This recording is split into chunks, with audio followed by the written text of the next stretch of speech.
हाय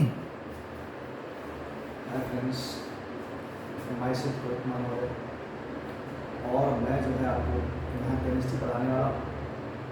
chemistry के लिए आपके मन में जो है भ्रम रहता है केमिस्ट्री बहुत हार्ड सब्जेक्ट है और इसको नहीं पढ़ाया सकता है। ऐसी बात नहीं है। केमिस्ट्री को आप अगर चाहें तो बेहतर तरीके से पढ़ सकते हैं अगर आप इस पर ध्यान दें। एक्चुअली बात यह कि आपको हार्ड समझ के इसको ध्यान ही नहीं देते हैं, तो इस वजह से आपको ये बहुत हार्ड लगता है। एक्चुअली ये बहुत हार्ड नहीं है, ईजी सब्जेक्ट है अगर आप इसको ईजी लेंगे तो। ठीक है, तो मैं आपको जो है इस प्लेटफॉर्म पे यहाँ केमिस्ट्री पढ़ाऊँगा। चैनल का नाम है RK सर केमिस्ट्री क्लासेस। ठीक है, तो मैं पहली वीडियो बनाऊँगा 11th और 12th वालों के लिए। 11th और 12th वालों के लिए जो 11th और 12th वाले बच्चे होते हैं उनको केमिस्ट्री में क्या क्या पढ़ना है, रसायन विज्ञान में क्या क्या पढ़ने हैं। देखिए थोड़ा मैं बात कर लेता हूँ। केमिस्ट्री, रसायन विज्ञान में क्या क्या पढ़ना है। तो जो 11th और 12th वाले बच्चे हैं उनको रसायन विज्ञान इसकी बहुत सारी ब्रांचेस पढ़नी है। इसके फादर को भी जानते हैं। इसके फादर कौन है भाई? फादर ऑफ केमिस्ट्री कौन है? लावाइज़िए।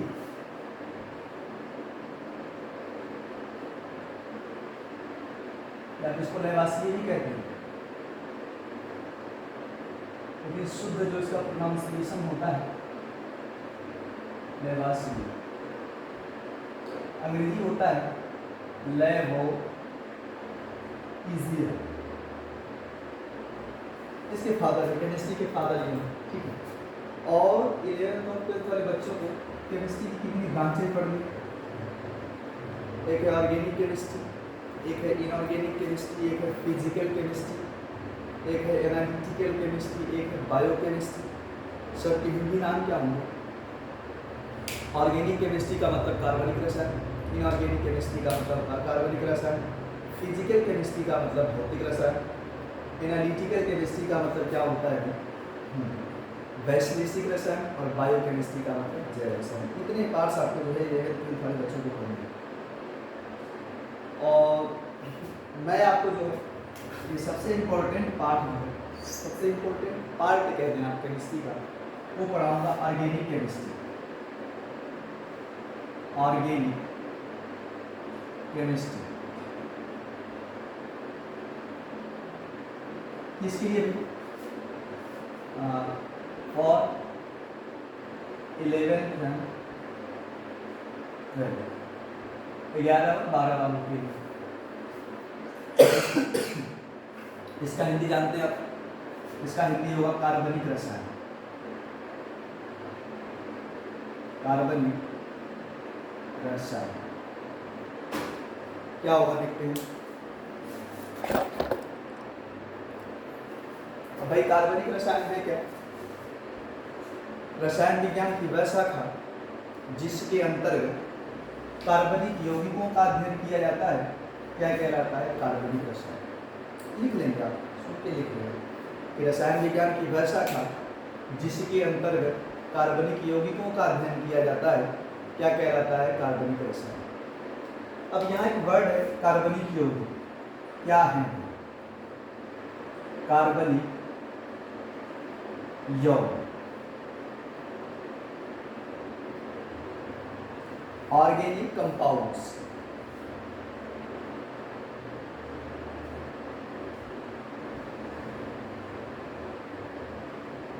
तो देखिए कार्बनिक यौगिकों के विषय में आप पढ़ेंगे ना, कार्बनिक यौगिकों का स्रोत क्या होता है, कहाँ से प्राप्त होते हैं?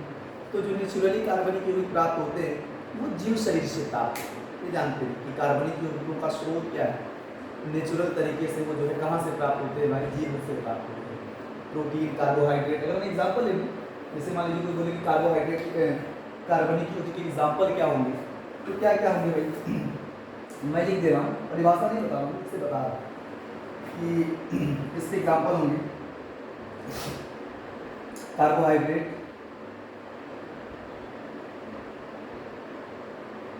जीव शरीर से जितने भी यौगिक प्राप्त होते हैं वो सारे के सारे कार्बनिक यौगिक होते हैं ना, कार्बोहाइड्रेट, प्रोटीन, यही सब मिलते हैं जीव शरीर से। फैट, वसा, या ऐसे क्या बोल सकते हैं आप?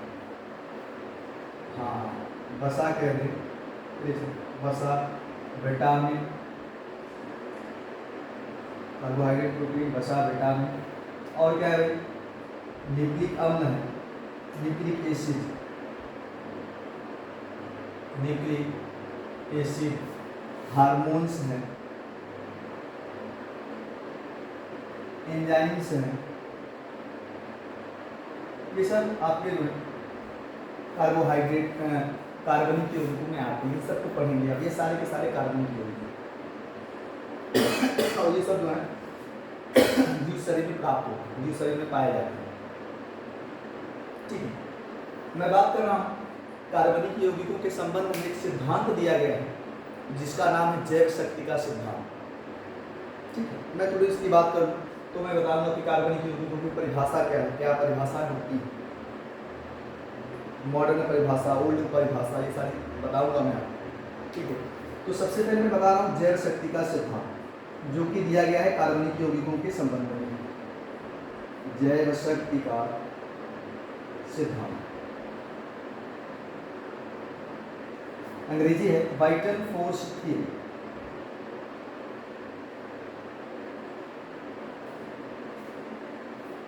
देखिए इसमें सारी बातें मैं बताता जाऊंगा, आप लिखते जाइए, लिखवाऊंगा नहीं है।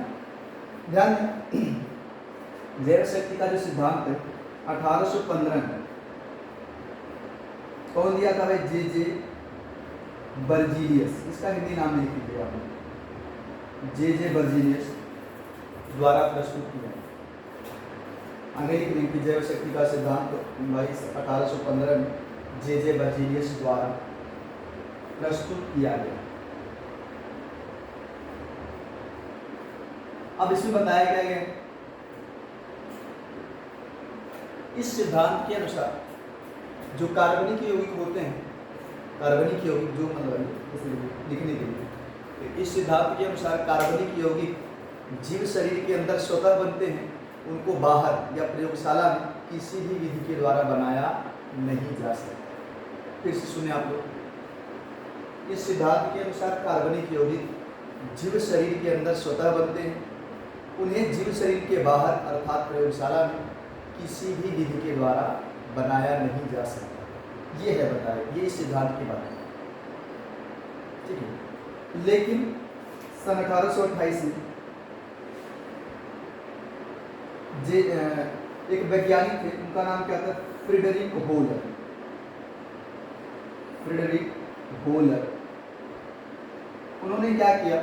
प्रयोगशाला में अमोनियम साइनेट, लिख लेंगे आप लोग, सन 1828 में फ्रेडरिक होलर ने अमोनियम साइनेट, जो कि ब्रैकेट में अकार्बनिक होता है, ठीक है, अकार्बनिक, अमोनियम साइनेट अकार्बनिक, ब्रैकेट बंद कर दे, वो गर्म करके यूरिया, लेकिन ब्रैकेट में कार्बन का निर्माण किया।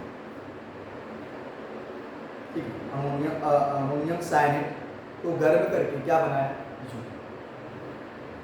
ठीक है, तो ध्यान दीजिए उन्होंने क्या किया? अमोनियम साइनेट NH4CnO, जो कि क्या है? अकार्बनिक, अकार्बनिक, इसको गर्म किया। गर्म करने के बाद इनको क्या मिला? Urea, NH2CO NH2, urea. ये अमोनियम साइनेट की जगह इसका ये क्या है? अमोनियम साइनेट, वो यूरिया है। ये अकार्बनिक है, ये क्या है? कार्बनिक। सबसे पहले इन्होंने ही बनाया प्रयोगशाला में, सबसे पहले कार्बनिक यौगिक को फ्रेडरिक होलर ने बनाया था, जो कि क्या है? यूरिया है। किससे बनाया था? अमोनियम साइनेट से। अब अमोनियम साइनेट कैसे प्राप्त किया था? इन्होंने अमोनियम साइनेट को प्राप्त करने के लिए क्या किया था पता है? इन्होंने potassium cyanate KCnO, potassium cyanate और अमोनियम सल्फेट की क्रिया कराई थी NH4 volt wise. Potassium cyanate और अमोनियम सल्फेट की क्रिया करा के प्राप्त किया था, और फिर इसको गर्म करके क्या प्राप्त किया? यूरिया। आप बेसिकली यहाँ ध्यान दें कि कार्बनिक यौगिक से क्या बना है, कार्बनिक यौगिक। ठीक है, यहाँ जो रिएक्शन हुआ है उस रिएक्शन का नाम जानते हैं क्या है? उस रिएक्शन का नाम होता है पुनर्विन्यास, रीअरेंजमेंट। पुनर्विन्यास में क्या होता है कि परमाणु या परमाणु समूहों में की संख्या में कोई परिवर्तन नहीं, जितने प्रकार के परमाणु के जितने प्रकार के परमाणु समूह हैं वो सब सेम रहते हैं। यहाँ भी जितने परमाणु थे वहाँ भी जितने परमाणु, दोनों की संख्या सेम है, बस उनकी व्यवस्थाएं अलग अलग हैं। तो जिसमें परमाणुओं की व्यवस्थाएं बदल जाए ऐसी प्रक्रिया को आप क्या बोलते हैं? पुनर्विन्यास, रीअरेंजमेंट।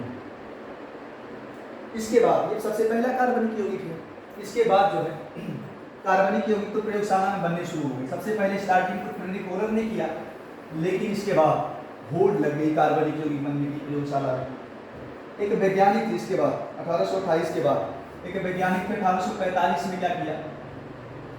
1845 में कोल्बे या कोल्बे कह रहे हैं आप, कोल्बे ने कार्बन, हाइड्रोजन व ऑक्सीजन की अभिक्रिया से, की अभिक्रिया करा के, की अभिक्रिया से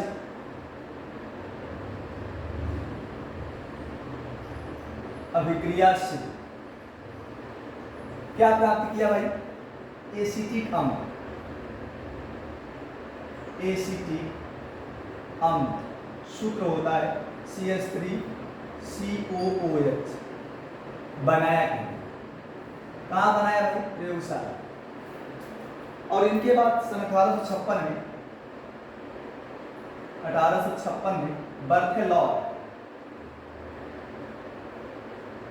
बर्थेलॉट ने क्या किया?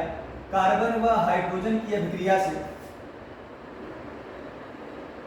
कार्बन व हाइड्रोजन की अभिक्रिया से क्या प्राप्त किया भाई? मीथेन। ठीक है, CH4 प्राप्त किया है, बनाया क्या? अब तो बनने शुरू हो गए। अब देखिए मॉडर्न में क्या कॉन्सेप्ट होना चाहिए आपका?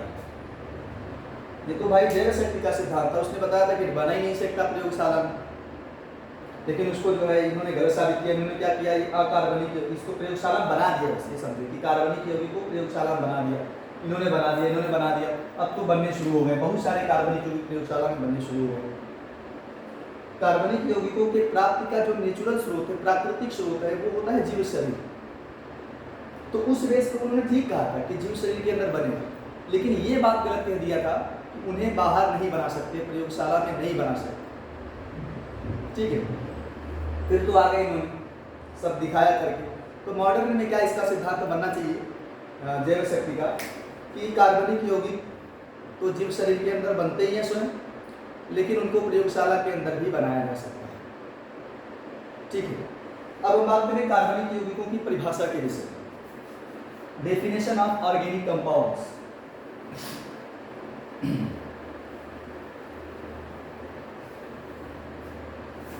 देखिए इसकी परिभाषा क्या होगी?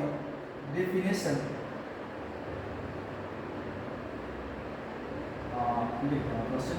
डेफिनेशन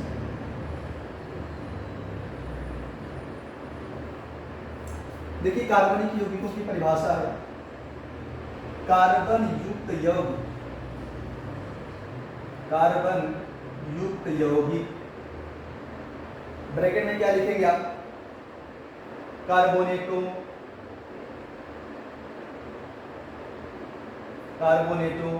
बस सही से जाए, बाई कार्बोनेटो। अगर आपको दिख रहे सुने मेरी बातों को सुन के लिखने आप, ठीक है?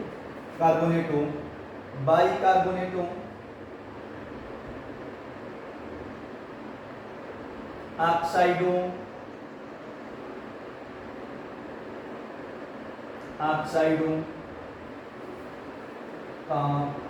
सल्फाइडो,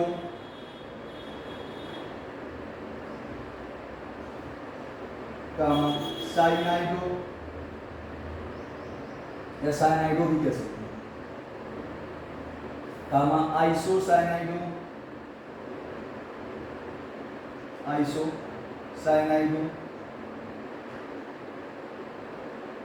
साइनेटो या साइनेटो भी कह सकते हैं, साइनेटो जो भी कहें, आदि को छोड़कर कार्बन युक्त यौगिक इन सब को छोड़ दें, इन सब की बात है कौन? कार्बन युक्त यौगिक कार्बोनेटो, बाइकार्बोनेटो, ऑक्साइडो, सल्फाइडो, साइनाइडो, आइसोसाइनाइडो, साइनेटो आदि को छोड़कर क्या कहलाते हैं? कार्बनिक यौगिक कहलाते हैं। कार्बनिक यौगिक कहलाते हैं। ठीक है, आप जान लीजिए कि सामान्य केस में कार्बन युक्त यौगिकों को कार्बनिक यौगिक कहा जाता है, लेकिन उनमें इन सबको छोड़ना पड़ेगा। जैसे मान लो कैल्शियम कार्बोनेट आ जाए, सोडियम कार्बोनेट आ जाए, कैल्शियम बाइकार्बोनेट आ जाए, सोडियम बाइकार्बोनेट आ जाए, और क्या है आपका?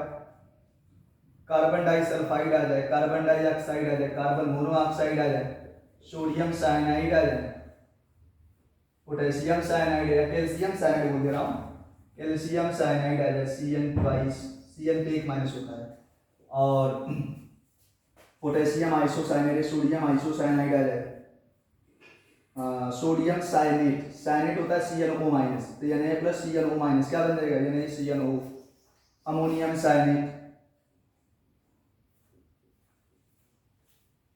ये सब कैसे होते हैं? अकार्बनिक। जानते हैं कार्बन है, लेकिन फिर क्या होंगे? फिर भी ये अकार्बनिक होंगे। ठीक है, इसका जो मॉडर्न डेफिनेशन बनता है कार्बनिक यौगिकों का, मॉडर्न डेफिनेशन, आधुनिक परिभाषा को DEF ऐसे कर डेफिनेशन, जो आधुनिक परिभाषा लिखने क्या होगी? हाइड्रोकार्बन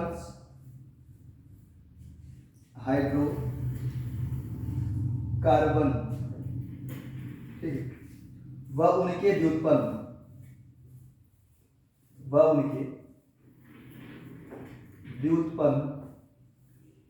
कार्बनिक यौगिक कहलाते हैं। ये परिभाषा बढ़िया है, इसमें कोई एक्सेप्शन नहीं। हाइड्रोकार्बन व उनके व्युत्पन्न क्या कहलाते हैं? कार्बनिक यौगिक कहलाते हैं। अब यहाँ एक वर्ड है हाइड्रोकार्बन, क्या है? उनके व्युत्पन्न क्या है? ठीक है, तो पहले मैं बात करता हूँ हाइड्रोकार्बन क्या है। ठीक है,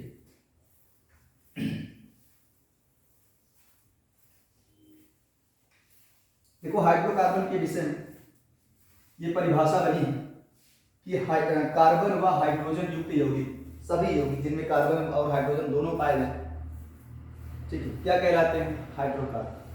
वे ऐसा कहें कि वे यौगिक जिनमें केवल कार्बन और हाइड्रोजन पाया जाता है क्या कहलाते हैं? हाइड्रोकार्बन।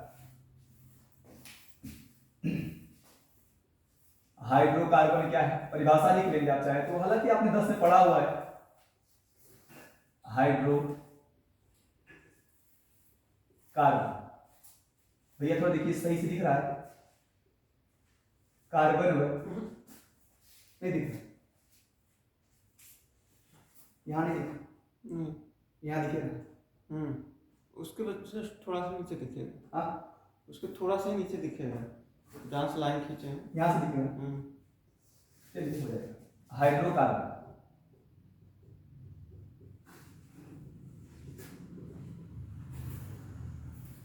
हाइड्रोकार्बन क्या होंगे आप जान लीजिए? कार्बन व हाइड्रोजन यौगिक क्या कहलाएंगे? हाइड्रोकार्बन। अब मैं बात करूं इसके टाइप्स की, बात करूं कितने टाइप का होता है। तो देखो हाइड्रोकार्बन को सामान्य केस में दो कैटेगरी में बांटा गया है। कौन कौन से भाई?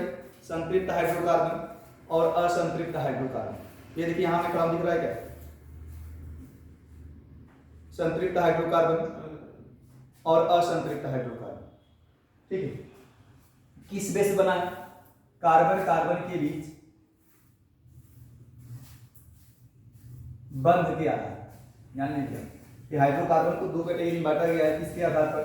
कार्बन कार्बन के बीच बंध के आधार पर।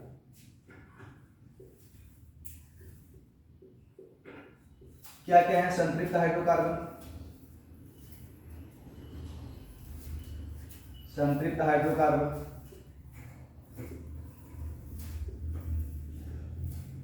और क्या है? असंतृप्त हाइड्रोकार्बन। अब देखिए संतृप्त हाइड्रोकार्बन क्या है। आपने पहले हाइड्रोकार्बन की परिभाषा क्या बताई कि वे होगी जिनमें केवल हाइड्रोजन और कार्बन पाए जाए, बहुत सारे कार्बन पाए जाए, बहुत सारे हाइड्रोजन पाए जाए। अगर मान लीजिए हाइड्रोकार्बन में कार्बन और हाइड्रोजन है तो उनके बीच में कौन सा बॉन्ड संभव है पता है? Single bond. कार्बन व हाइड्रोजन के बीच में हमेशा सिंगल बॉन्ड बनेगा।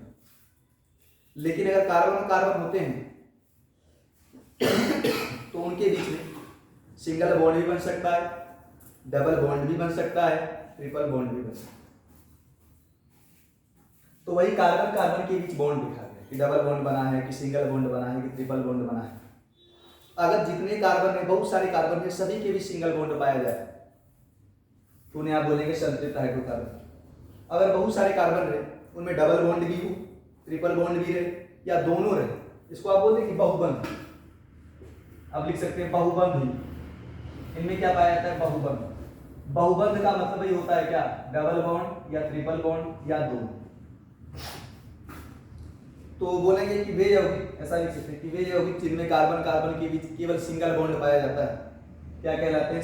संतृप्त हाइड्रोकार्बन। कार्बन कार्बन के बीच, कार्बन ऑक्सीजन से मतलब मत रखिए कि डबल है ट्रिपल है, कार्बन कार्बन का लिखना है। सिंगल बॉन्ड होगा तो संतृप्त हाइड्रोकार्बन।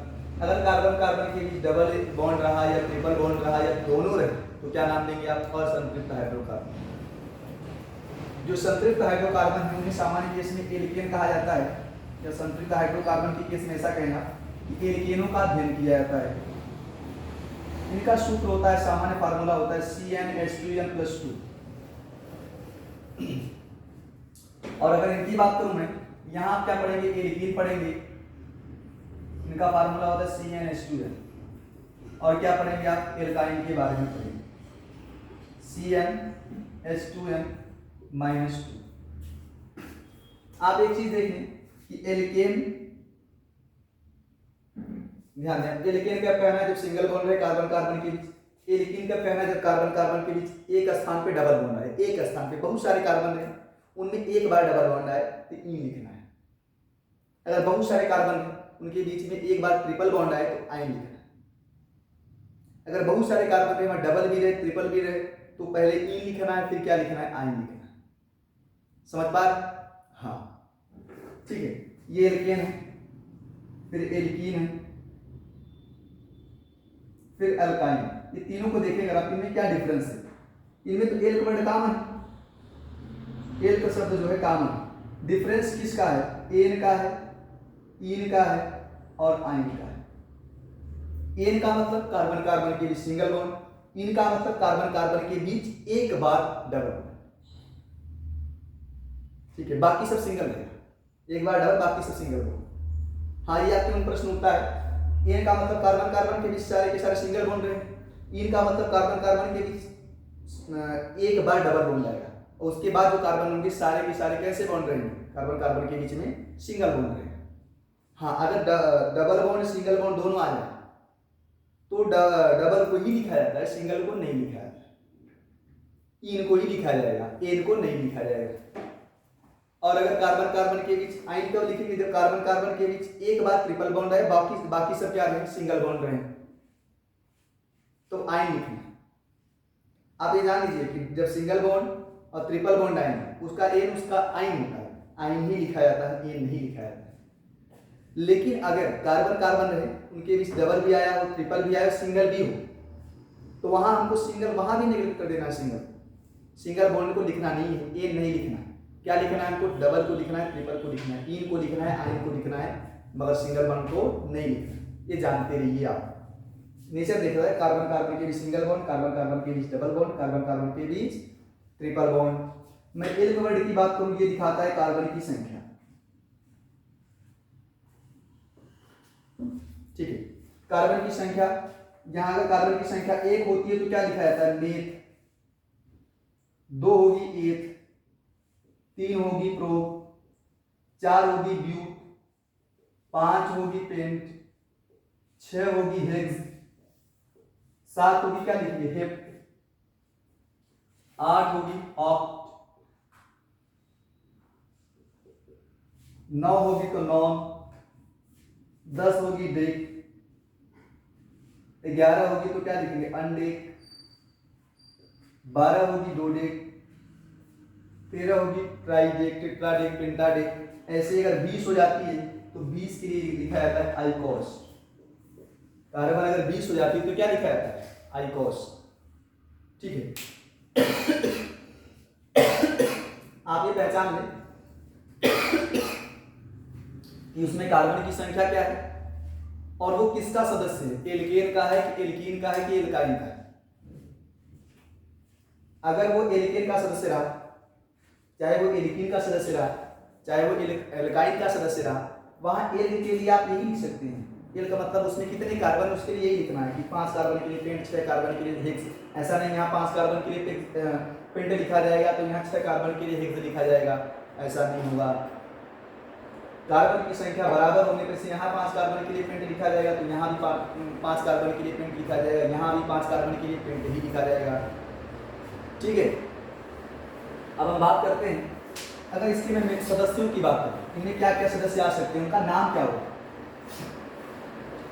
आप जानते हैं इस फार्मूले को कैसे फॉलो करेगा ना, तो नॉर्मली किसने से पहचान कि CnH2n+2। आप क्या देख पा रहे हैं कि जो H है ना, ये कार्बन का दोगुना है और उसमें भी 2 ज़्यादा है। अगर H जो है कार्बन के दोगुने से 2 ज़्यादा है, हाइड्रोजन जो है कार्बन के दोगुने से 2 ज़्यादा है, तो आप उसको एल्केन मान लिया करें। हाइड्रोजन कार्बन के दोगुने से 2 ज़्यादा है, एल्केन मान लिया करें आप। एल्केन कब मानेंगे? जब हाइड्रोजन कार्बन का क्या रहे, दोगुना। एल्काइन कब मानेंगे आप? जब हाइड्रोजन कार्बन के दोगुने से 2 कम रहे। कार्बन के लिए तो फिक्स है, जैसे मान लीजिए जैसे CH4, C2H6, C4H10, C5H12, कुछ ये सारे कैसे हैं, ये एल्केन है, एल्कीन है, एल्काइन किसके सदस्य हैं। तो यहाँ आप देखिए जो हाइड्रोजन कार्बन को दोगुना 2 होना चाहिए, 2 ज़्यादा है ना, यहाँ इसका दोगुना 4 होना चाहिए, 6 है, 2 ज़्यादा है। यहाँ इसका दोगुना 8 होना चाहिए, 2 ज़्यादा 10 है, इसका दोगुना 10 होना चाहिए, 12 है। तो जो हाइड्रोजन होगा अगर कार्बन के दोगुने से 2 अधिक है तो एक एल्केन होंगे। और वहाँ जो एल का है, एन लगाना है, एल का देखिए कार्बन कितने, एक कार्बन को मेथ लिखना है, एन मेथेन, 2 कार्बन एथ लिखना है, एथेन हो जाएगा, 4 कार्बन ब्यूट लिखना है, एन ब्यूटेन, 5 कार्बन पेंट लिखना है, फिर एन जोड़ देना है, पेंटेन हो जाएगा। और अगर मैं थोड़ा बात करूँ जैसे C5H10, C4H8, C5H8, C6H10, C8H18, C9H18, इन सब का नाम पहले पहचानिए, इसमें कौन एल्केन है, कौन एल्कीन है, कौन एल्काइन है। तो देखो एल्कीन का संबंध किससे जान लीजिए आप, इसमें CnH2n, मतलब यहाँ जो हाइड्रोजन होता है वो कार्बन का दोगुना होता है, यहाँ जो हाइड्रोजन होता है वो कार्बन के दोगुने से 2 कम होता है।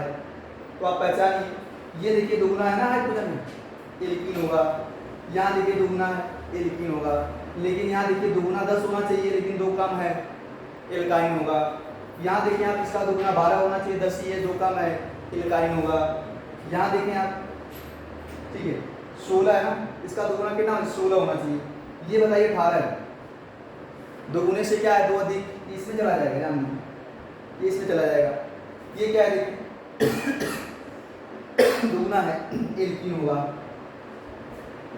तो आप ऐसे एल्कीन एल्काइन पहचान लिया करें। और नाम कैसे, मान लीजिए एल्कीन पहचान लिया आपने, 5 कार्बन, एल का मतलब कार्बन की संख्या ना, 5 कार्बन पेंट लिखना है, डबल के लिए अगर डबल हो हाइड्रोजन तो इन लिख देना है। अगर यहाँ देखिए आप 4 कार्बन ब्यूट लिखना है, हाइड्रोजन डबल है, इन कर देंगे आप। यहाँ देखिए 2 कम है, आइन कर देना है, पेंटाइन, ये 2 कम हेक्साइन, ये देखिए ये चला जाएगा ना, दोगुने 2 अधिक है, ऑक्टेन हो जाएगा। यहाँ देखिए ये दोगुना है, ई लग जाएगा, 9 कार्बन नोनीन हो जाएगा।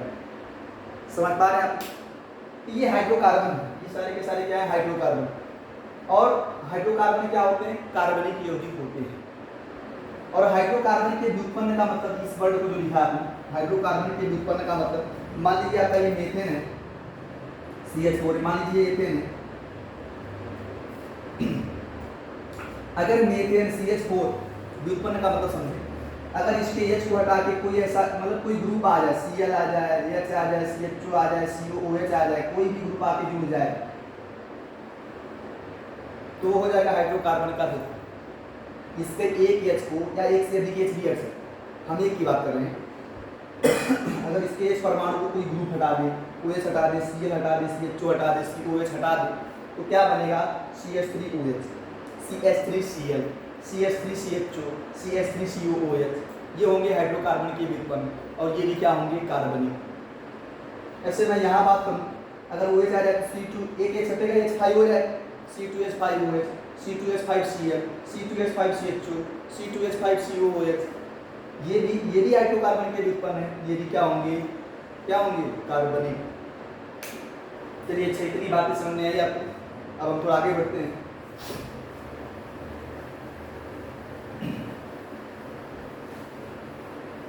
अब हम बात करते हैं कि कार्बनिक यौगिकों में